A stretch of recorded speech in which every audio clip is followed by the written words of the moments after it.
ഇവിടെ നമ്മൾ സീലിങ്ങിന് വയറ് വലിക്കാൻ വരുന്ന സമയത്ത് നമുക്ക് ഇവിടെ ആകെ ഒരൊറ്റ പൈപ്പാണ് ഇവിടെ ചെയ്തിട്ടുള്ളത്. 25-ന്റെ പൈപ്പാണ് ഇവിടെ ചെയ്തിട്ടുള്ളത്.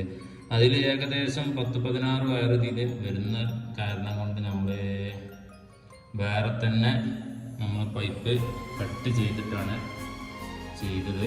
ഓക്കെ, അപ്പോൾ അതിൽ കൂടെ ഇനി നമുക്ക് കയറ്റാനുള്ള ഓപ്ഷൻ ഇല്ലാത്ത കാരണം കൊണ്ട് പിന്നെ ഇവിടെ ചെയ്തതൊക്കെ അഡാപ്റ്ററും കാര്യങ്ങളൊന്നും ഇല്ലാത്ത രൂപത്തിലാണ് ഇവിടെ ചെയ്തിട്ടുള്ളത്. നമുക്ക് ഇനി അതിൽ കൂടെ ചെയ്ത് കഴിഞ്ഞാൽ തന്നെ അത്യാവശ്യം പൊടിയും കാര്യങ്ങളും പിന്നെ അതുപോലെ തന്നെ വയറ് ഈ പൈപ്പിൽ അത്യാവശ്യം വയറ് കയറിയ കാരണം കൊണ്ട് ഇനി നമുക്കിവിടെ 8 വയർ 9 വയർ ഇനിയും നമുക്ക് ഈ ഒരു പൈപ്പിൽ കയറാനുണ്ട്. അപ്പോൾ നമ്മൾ പിന്നെ അഡീഷണൽ ആയിട്ട് ഒരു പൈപ്പിൽ വെച്ചിട്ടാണ് ചെയ്യുന്നത്.